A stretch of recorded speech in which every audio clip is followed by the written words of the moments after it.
Bonjour, c'est Claire-Lise. Allez, en ce mois de juin, on va étudier un peu plus qu'est-ce que c'est que la manipulation et l'emprise.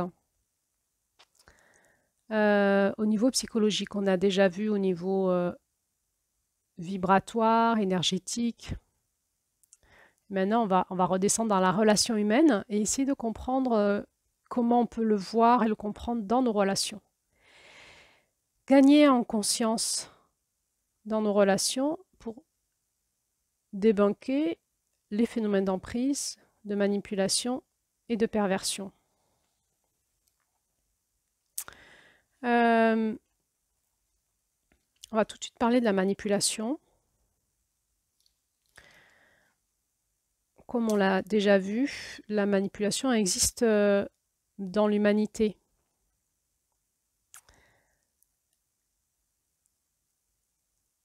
Elle est en lien avec la maturité que nous avons et avec l'autonomie que nous avons. Quand nous manipulons l'autre, c'est que nous avons besoin de lui pour remplir un déficit d'énergie qu'on a nous. Alors c'est OK hein, d'avoir besoin de l'autre, donc on le lui dit. J'ai besoin de toi. Est-ce que tu es OK? J'aurais besoin d'aide. Est-ce que tu serais OK de m'aider? Oui, non. Si vous dites non, demandez à quelqu'un d'autre. Ou vous essayez de le faire toute seule et de monter en autonomie. Le manipulateur, c'est la personne qui va déguiser sa demande par une autre demande ou une autre façon de faire pour avoir à la fin ce qu'elle veut. C'est vraiment la manipulation, c'est vraiment un principe de vampirisme ou de parasitisme relationnel. Je vais utiliser l'autre à mon service, soit en le vampirisant, en lui prenant pour pas de l'énergie, de son temps, de son attention, soit en le parasitant, c'est-à-dire en m'installant en lui, dans sa vie ou chez lui, dans sa maison, dans son entreprise ou dans son couple. Et j'ai besoin et je vais m'y installer et je vais le parasite, il dit à l'autre, tu as besoin de moi pour vivre et j'ai besoin de toi pour vivre. On a besoin l'un l'autre. Donc, le parasite, il s'arrange pour vous manipuler, pour vous faire croire que vous avez besoin de lui. Et il va passer par vos failles, toujours. Hein. Comment on se fait manipuler? On se fait manipuler par nos racines, les racines de nos blessures. Qu'est-ce que fait un manipulateur? Il décode nos besoins, nos vulnérabilités. Il nous fait croire qu'il va y répondre. Et à partir de ce moment-là, nous, on s'ouvre, on est trop heureux, et en fait, ensuite, il nous embarque où il veut. Une technique de manipulation efficace, c'est de vous couper de votre connexion à la Terre, de vos besoins fondamentaux, de votre clairvoyance, de vous couper de votre relation au ciel, et de vous faire devenir un électron libre, et ensuite, la personne vous dit qu'elle est la bonne personne pour vous, en termes de sécurité Terre, en termes de sécurité ciel. Donc elle vous dit que vous ne savez pas, qu'elle va vous expliquer, et qu'elle est là de toute façon pour vous, dans toute la bienveillance qu'il faut, bien sûr. Dans la relation en parasitisme ou en vampirisme, on va être 100% perdant. On va donner de son énergie, et l'autre va s'en servir pour lui, et ne va pas en donner. Ou un petit peu dans le parasitisme, pour nous faire croire que quand même, on ne va pas le mettre dehors, mais en fait, on est perdant. Alors, qui c'est qui manipule? Il y a différents niveaux de manipulation. En fait, on est tous des manipulateurs. C'est la maturité de l'enfant. Hein? L'enfant, pour avoir ce qu'il veut, parce qu'il est dépendant, il va essayer de manipuler pour avoir ce qu'il veut. Le manipulateur, c'est quelqu'un qui soit a une maturité de l'enfant et en fait est devenu une personnalité manipulatrice, c'est-à-dire qu'il s'est construit comme ça, il n'a pas grandi, et il va fonctionner dans le monde de façon tout le temps à vous charmer comme un enfant pour avoir ce qu'il veut. Et à se mettre dans des états de dépendance. Ou soit c'est l'inverse, c'est quelqu'un qui a compris que vous étiez dans une immaturité affective, par exemple, ou psychologique, et il va vous prendre, vous parler comme à un enfant et se positionner comme le sauveur, en fait. Il va vous manipuler. Nous sommes tous des manipulateurs. Pourquoi? Parce que nous avons tous des parts en nous qui avons besoin des autres. Et ces parts-là vont manipuler. Le tout est de s'en rendre compte et de changer notre façon d'être en lien avec les autres, avec la conscience, et de plutôt proposer en conscience à l'autre soit du soutien, soit exposer ses besoins et savoir est-ce que quelqu'un dans notre entourage voudrait nous aider. La relation d'aide, évidemment, est saine et ok. Ce qui est malsain, c'est d'utiliser l'autre en lui racontant autre chose. Dans les relations inconscientes, on part du principe qu'on tourne à peu près à 70% de nos relations dans la manipulation. Plus on monte en conscience, plus on va le baisser, ce chiffre, ce taux de manipulation, et on va estimer qu'on pourrait arriver à notre mieux, de notre forme, à 20%. C'est-à-dire qu'il y a toujours 20% de nous, de manière inconsciente, qui manipulent. Et ça, c'est ok, ça fait partie de la relation humaine. Il y a différentes sortes de manipulations. Je croise le facteur, je lui fais un grand bonjour, vous allez bien? Oui, oui, oui. En fait, je vais pas bien, je lui dis pas. Bon, je manipule, c'est-à-dire que je lui fais croire que je vais bien alors que je vais pas bien. C'est social. Je vais pas lui raconter mes problèmes. Donc, il y a différents types de manipulation. La conscience qu'on va émettre, c'est est-ce que je prends de l'énergie à l'autre ou est-ce que je refuse d'en recevoir? C'est toujours la même chose. Cette dynamo énergétique du cœur, donner-recevoir, elle doit circuler dans nos relations. Donc, par exemple, si je reprends l'exemple du facteur, je croise mon facteur, je vais pas bien. Il me dit bonjour, vous allez bien? Je lui dis ah non, je vais pas bien, je l'arrête, je lui raconte toute ma vie que je vais pas bien. Je lui prends son temps, son énergie, peut-être qu'il en a rien à faire. Et c'est pas ok en fait, je suis un vampire énergétique à ce moment-là. Maintenant, je lui dis oui, oui, je vais bien. Oui, oui, oui, au revoir, bien sûr, à demain, hein, merci, bonne journée, hein. Voilà. Qu'est-ce que j'ai fait? Est-ce que j'ai pris de l'énergie ou est-ce que j'en ai donné? Peut-être j'en ai donné, j'ai donné de l'énergie cordiale. Donc, on va développer l'intelligence relationnelle. Qu'est-ce que je vais dire? Comment je donne et je reçois, je fais circuler l'énergie. Et peut-être qu'un jour, le facteur, il va passer, puis il va me voir, je ne sais pas, je suis tombée devant ma porte d'entrée, je viens de me fouler la cheville, j'ai du mal à me relever, il va s'arrêter. Il va me relever, il va m'amener chez moi, il va appeler le médecin et il va me donner, il va voir que je vais mal, il va me donner quelque chose à ce moment-là et j'aurai besoin de lui à ce moment-là, il le fera et je serai en confiance avec lui parce que depuis 2 ans, on se salue cordialement tous les jours devant ma porte. Donc au moment où j'ai besoin de lui, ou lui il aurait besoin de moi, eh ben, tout de suite la relation donner-recevoir va se mettre en route parce que la relation est saine.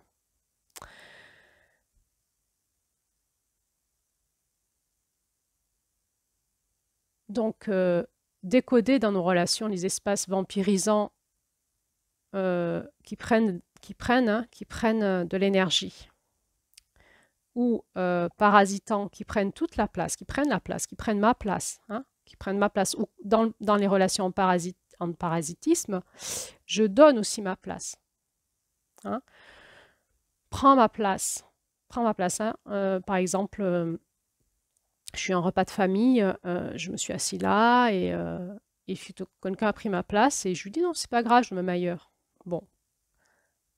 Oh, c'est peut-être pas important de se battre. Ok. Juste ailleurs, peut-être que, admettons, c'est à la table avec les enfants où il n'y a plus de place chez les adultes et je vais pas être bien. Bon, peut-être je serai très bien avec les enfants. Admettons que je suis dans une place pas agréable pour moi où je perds. En fait, j'étais avec mes amis là-bas, avec mes cousines, mes cousins et ça allait être cool. Et puis tout d'un coup, je suis mise de côté. J'ai laissé ma place à un parasite qui a pris ma place. Ben, la façon saine de lui dire, c'est lui dire, ok, en fait, je m'étais mis là, c'est ma place. Bon, toujours, on va essayer de sentir dans l'intelligence relationnelle, est-ce que ça vaut le coup de se battre, en fait? Est-ce que ça vaut le coup de rentrer dans notre dualité ou comment on va faire face à ce coyote pour monter en lumière et laisser la justice divine s'en occuper?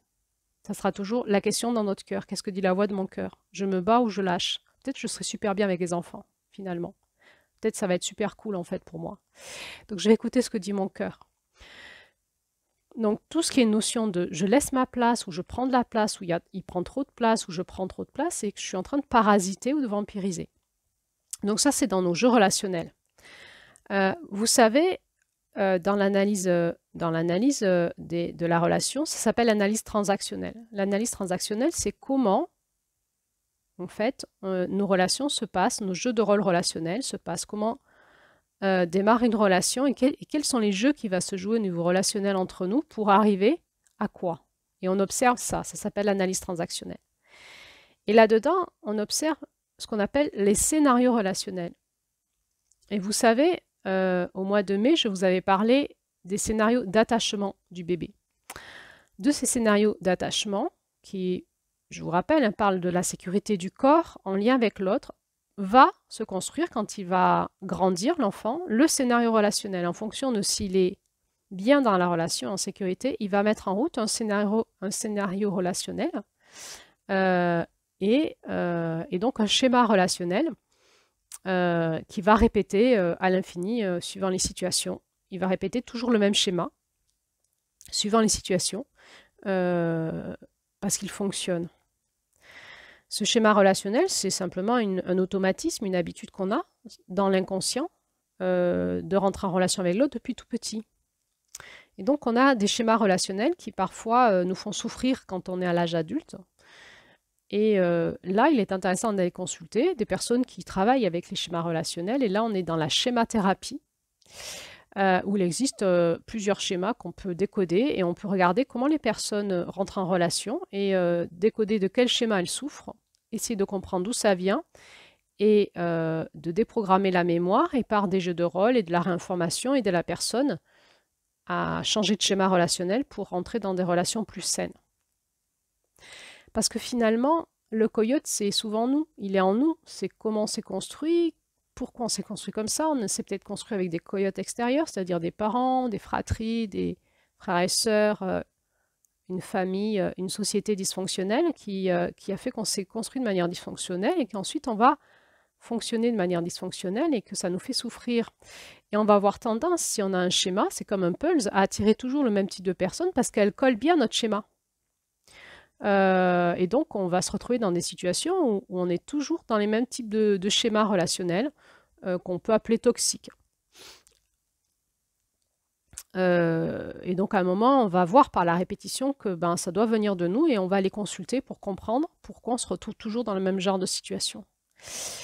Parce que en s'étant moulé de cette façon, on ne va pas être intéressé par des gens qui ne rentrent pas dans notre moule. Donc, par exemple, si on a eu une maman ou un papa manipulateur, on va attirer à nous des manipulateurs, des personnalités manipulatrices, parce qu'on sait faire avec elles. Ça colle bien à notre schéma.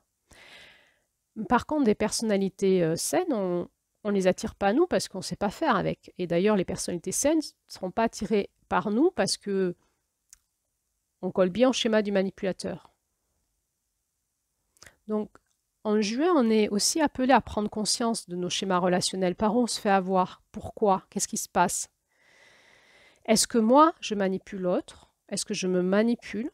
Il y a beaucoup d'auto-manipulation, d'auto-emprise et d'auto-perversion, d'auto-sabotage. C'est ce qu'on appelle les auto-sabotages. Est-ce que je suis mon propre coyote? Est-ce que je suis le coyote des autres? Est-ce que l'autre est mon coyote? Un peu tout, toujours, hein. On est humble dans la relation humaine, c'est pas jamais moi qui ai raison, l'autre a tort. C'est en fait une dynamique un peu complexe, due à plein de choses inconscientes et conscientes qu'on essaye d'analyser pour comprendre quand ça nous fait souffrir et pour gagner en conscience et pour petit à petit s'assainir de l'intérieur, s'assainir dans notre conscience et s'assainir dans notre façon de rentrer en relation. Alors maintenant, je vais vous parler de la perversion. Qu'est-ce que c'est que la perversion? C'est un fonctionnement psychotique, hein. Donc c'est un trouble de la personnalité psychiatrique. C'est quelqu'un qui s'est mal développé et qui est resté à l'âge de la maturité d'un enfant de 1 an. À 1 an, qu'est-ce qui se passe? On est pervers, c'est-à-dire qu'on commence à comprendre qu'on a une identité qui nous est propre et qu'on peut détruire. Donc, vous savez, on prend les jouets, on les jette à terre et on regarde son père ou sa mère en rigolant. Voilà, c'est ça, vous voyez? C'est exactement ça. Comme ce mode de fonctionnement ne fonctionne pas si on ne grandit pas, la personne a créé une fausse personnalité narcissique, c'est-à-dire elle s'est construite sur l'image qu'on attendait d'elle-même, mais sa vraie personnalité est restée bloquée à cet âge-là. Et elle va comprendre qu'en manipulant, comme le fait un enfant d'1 an, mais pour détruire, elle a une puissance, elle existe là-dedans. Donc, elle a développé une double intelligence, une intelligence, du coup, c'est une forme de clivage, une intelligence où socialement, elle a une image très parfaite et elle fait ce que les gens attendent d'elle-même, et elle va choisir une ou deux victimes avec lesquelles elle va décharger ses angoisses d'identité et sur lesquelles elle va décharger son dysfonctionnement. Le pervers, il va manipuler ses victimes pour les détruire, hein. C'est un objectif. La personnalité manipulatrice, elle manipule pour vampiriser, pour avoir ce qu'elle veut, puis quand vous lui donnez plus, elle vous jette. Le pervers, il vous manipule pour vous détruire, parce que dans la destruction, il se sent puissant, il se sent exister. Il ne se sent pas exister dans le narcissisme, puisqu'il est dans une image, une fausse identité, un énorme faux self. Il se sent exister avec ses victimes, parce que là, il est puissant, il les a sous son emprise et il les détruit. Donc je ne vais pas vous expliquer plus loin, parce que sur la perversion, vous trouverez beaucoup de choses sur Internet. Il y a des schémas qui se répètent, qu'on peut observer. Il y a vraiment un fonctionnement au niveau psychiatrique qui se voit et on peut décoder et diagnostiquer. Maintenant, il y a plein de degrés de perversion. On peut avoir un comportement pervers, c'est-à-dire que de temps en temps, on peut avoir envie de détruire l'autre pour des raisons qui nous sont diverses et variées, vengeance, besoin de se sentir un peu puissant, une blessure activée. Donc on peut avoir, nous, des comportements pervers. On peut vivre des comportements pervers de notre entourage, ça ne veut pas dire qu'ils le sont, qui sont diagnostiqués comme étant pervers, parce qu'aujourd'hui, on a tendance à dire que dès qu'on a un problème, l'autre il est pervers. C'est un défaut de langage. Et si on ne sait pas diagnostiquer les problématiques, on ne va pas savoir les rectifier. Et si on dit qu'une personne est perverse, c'est qu'elle n'est pas. On va rentrer dans une espèce de fantasme de persécution et on va se mettre dans un état de victime. Donc, le pervers, il y a des comportements pervers, il y a des situations perverses dans lesquelles les personnes, du coup, tournent dans perversion, par exemple dans des milieux professionnels où on demande à des chefs d'entreprise ou enfin à des chefs de service de faire certaines choses qu'ils sont obligés de faire mais qu'ils ne veulent pas. Il y a des situations perverses. On a connu le Covid, qui était une situation perverse. On demandait aux enfants de porter des masques. C'était pour eux une situation perverse. Ce n'est pas parce que les parents ou les maîtresses ont demandé ça aux enfants qu'elles étaient une personnalité perverse, mais on était dans une situation perverse qui était...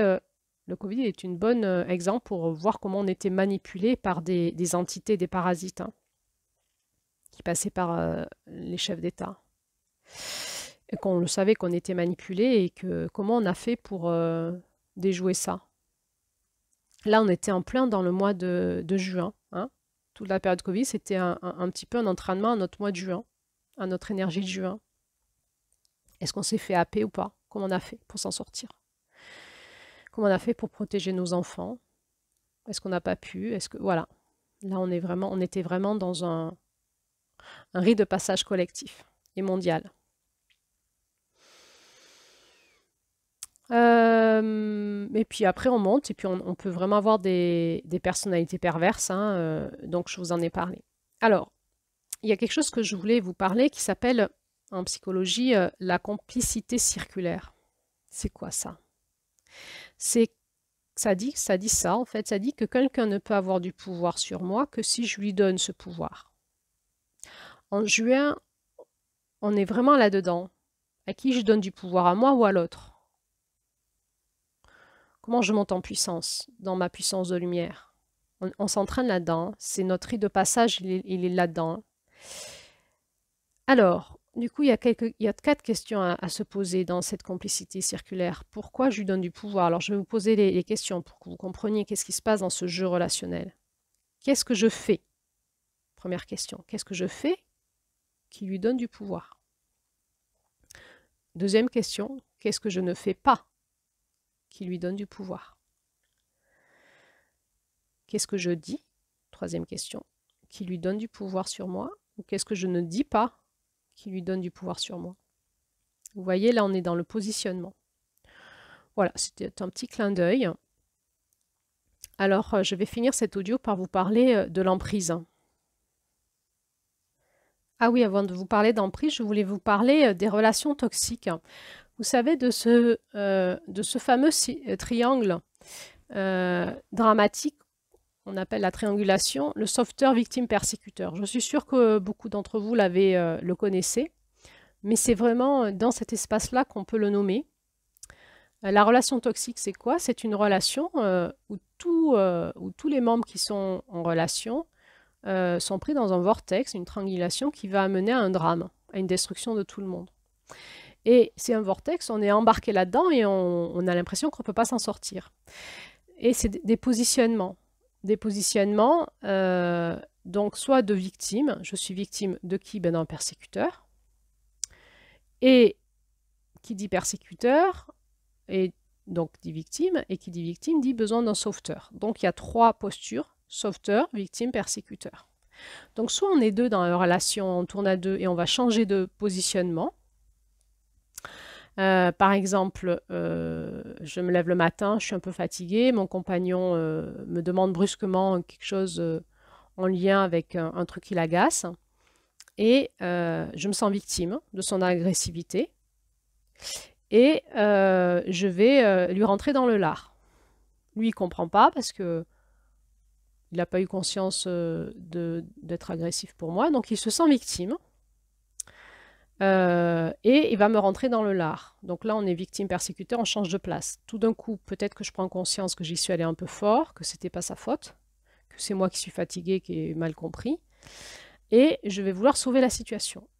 Du coup, je vais sauver la situation, lui, il est victime, je vais devenir sauveteur, et à un moment, il est rassuré, mais agacé, il va m'envoyer une petite pique, de nouveau persécuteur, et moi, je vais être victime, etc. Ça peut durer très longtemps, cette histoire-là.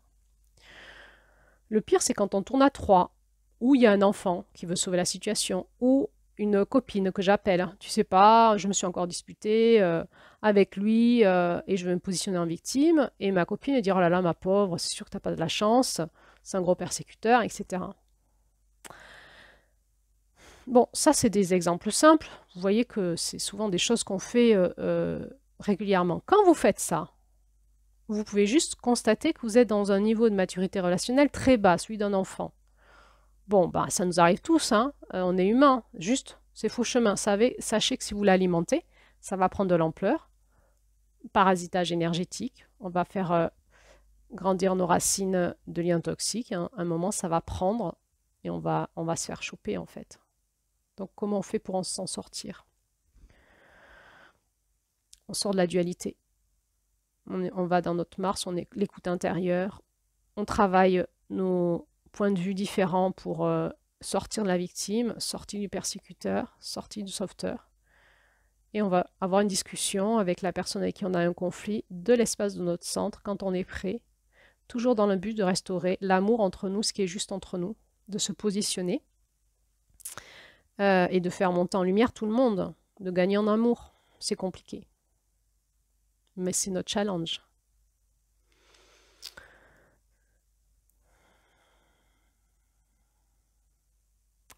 Le triangle dramatique alimente que notre ego et nos blessures et nous justifie dans le fait qu'on souffre en fait. Et donc ça va amener de la souffrance, ça alimente la souffrance. Souvent il y a du parasitisme derrière, énergétique, qui alimente ça, qui alimente nos vortex. Donc il faut arriver à s'en sortir. Ensuite, on peut avoir des caractères en général. En fait, on les a tous. On a tous une caractéristique de base, plutôt en sauveteur, ou plutôt en victime, ou plutôt en persécuteur. Vous savez, les persécuteurs, c'est les gens qui vous rendent dans l'art, qui sont irritables, qui n'en ont rien à foutre, qui pensent que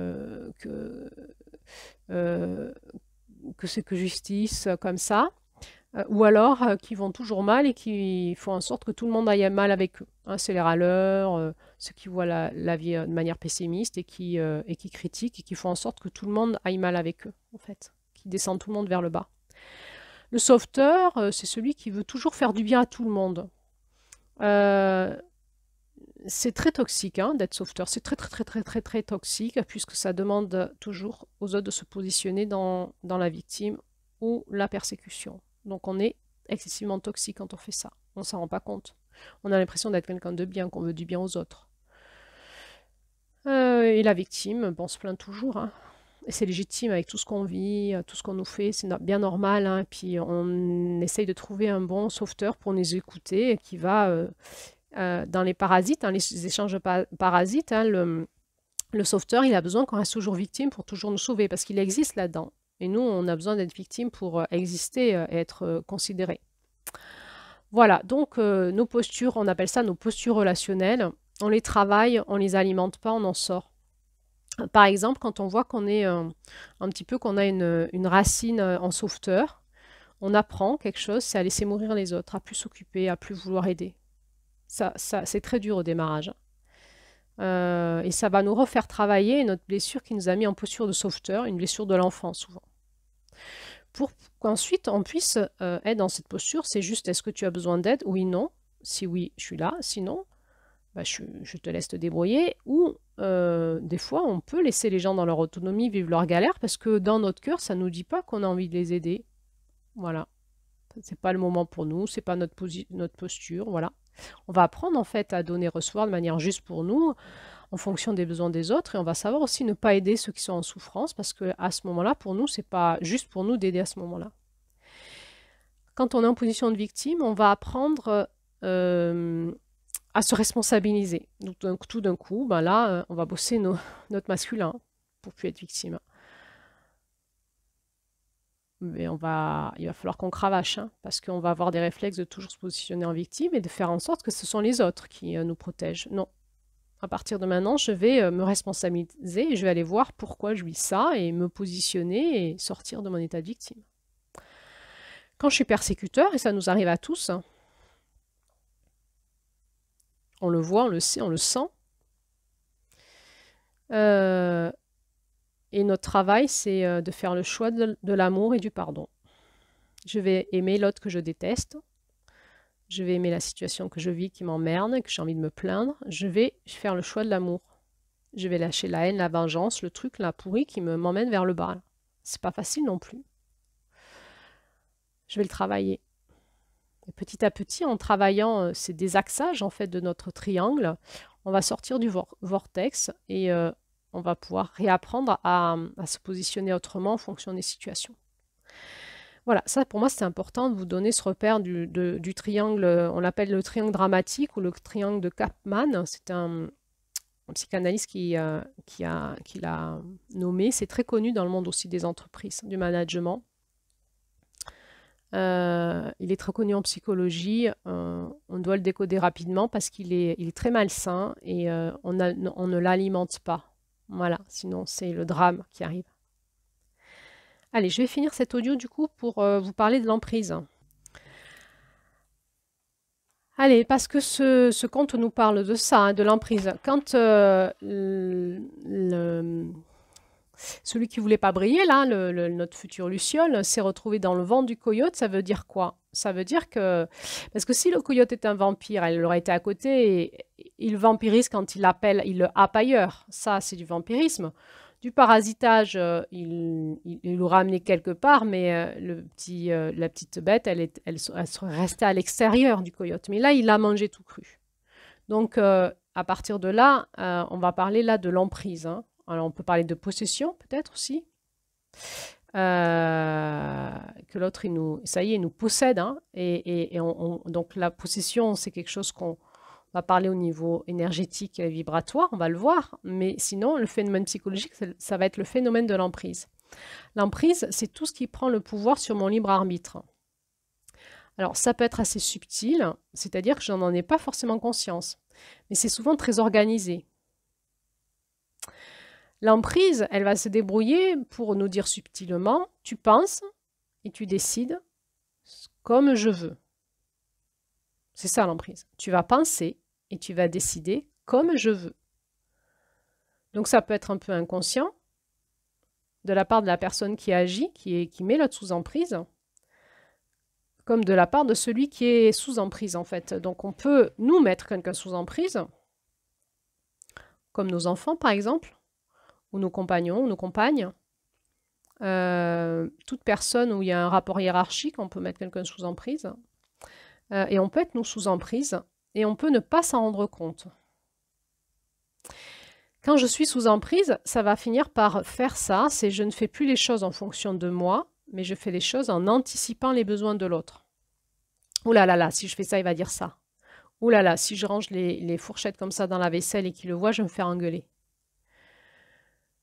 Ouh là là, s'il m'entendait, il dirait ça. Je me ferais punir.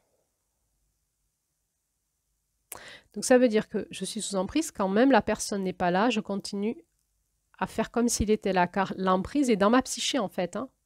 Donc ça veut dire que je me suis suradaptée à l'autre.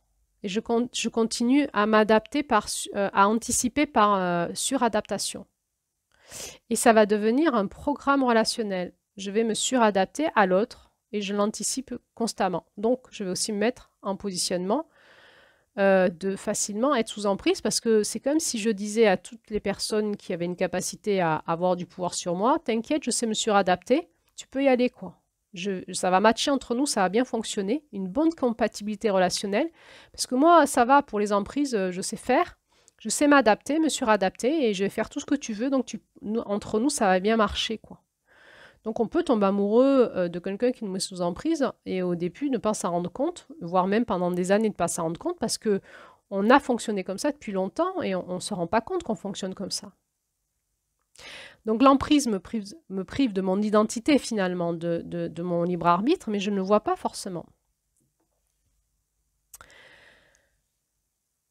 Alors, il y a ce truc subtil, c'est que je crois que c'est moi qui prends mes décisions. Mais si j'observe mes pensées, mes actes et mes gestes, je vois que je parle beaucoup de cette personne. Donc je lui donne de l'énergie, mon énergie part. Par ma parole, je lui donne de la place, hein, à la place de moi. Je pense beaucoup à lui. Je commence à me demander ce qu'il dirait s'il était là. Et je commence à avoir des actions qui seraient des actions que lui ferait, ou elle, hein. Donc je vais faire comme l'autre a besoin que ça soit. Hein? Je ne sais pas, moi j'ai quelqu'un de ma famille avec qui je vis qui ne supporte pas que les pantoufles traînent dans l'entrée. Il n'est pas là pendant 15 jours, mais je continue à bien ranger mes pantoufles parce que s'il était là, qu'est-ce qu'il dirait hein? Il faut ranger les pantoufles. Bon, c'est des petits exemples faciles hein, qui montrent qu'on met souvent sous emprise l'autre. C'est pas grave.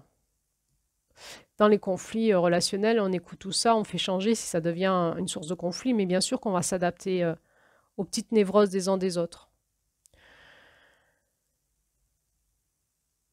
Donc, ce qu'il faut comprendre, c'est que la victime a un côté qui appelle l'emprise à elle, hein, et c'est son programme relationnel qui active l'emprise.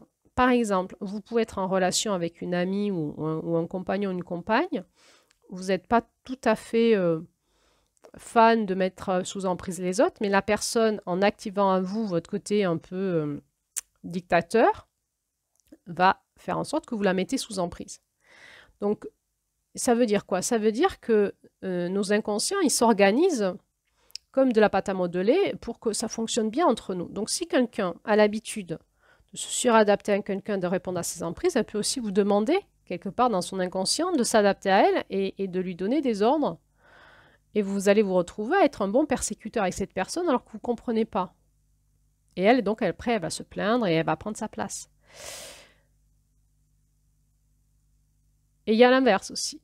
Ben, la personne qui a l'habitude d'être sous emprise, elle attire à elle quelqu'un qui est plutôt toxique et qui va jouir de sa domination sur l'autre.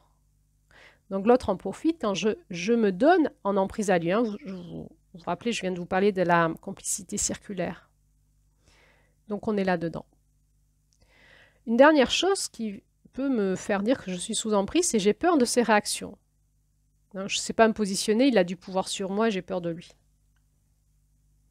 Derrière l'emprise, souvent on trouve la notion de codépendance. Hein. On a besoin l'un de l'autre pour vivre. Donc là, on est dans les relations en parasitisme.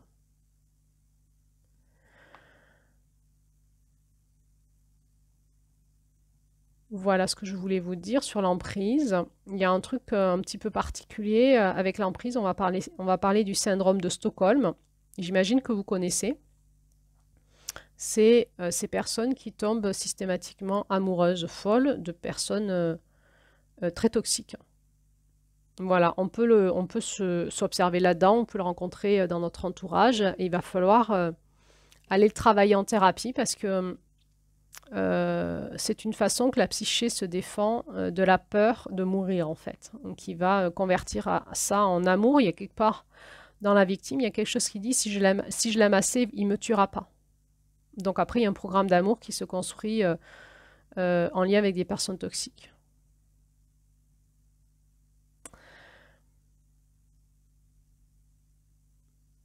Voilà ce que je voulais vous dire sur l'emprise. Alors, on fait comment pour sortir de l'emprise? Déjà, il faut en prendre conscience, c'est pas simple.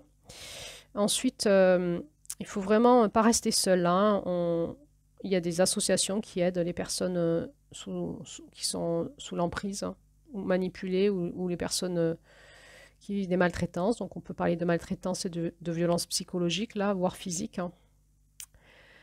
Il faut se faire aider parce que très souvent on doute, l'emprise elle nous tient comme une marionnette dans notre psyché, on va la retrouver au niveau psychique, au niveau vibratoire, énergétique et derrière il y a des parasites. Hein. Donc il faut se déparasiter au niveau énergétique, il faut travailler ça si vous avez l'occasion de rencontrer des personnes qui vous aident à travailler au niveau vibratoire parce qu'il faut déprogrammer dans votre espace vibratoire les programmes relationnels qui vous ont permis de vivre ça.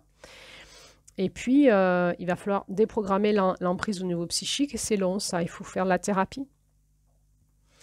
Du coup, on va passer par des périodes où on n'aura plus confiance en soi.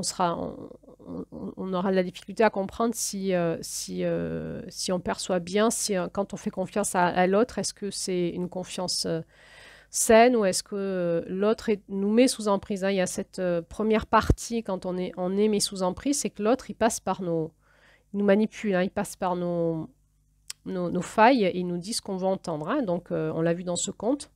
Et donc, on va devenir un peu paranoïaque, c'est-à-dire dès que les gens sont sympas avec nous, on va se demander si on n'est pas tombé encore sur quelqu'un qui veut nous mettre sous emprise. Voilà. C'est un peu complexe, hein, ça prend du temps, il faut vraiment se faire suivre.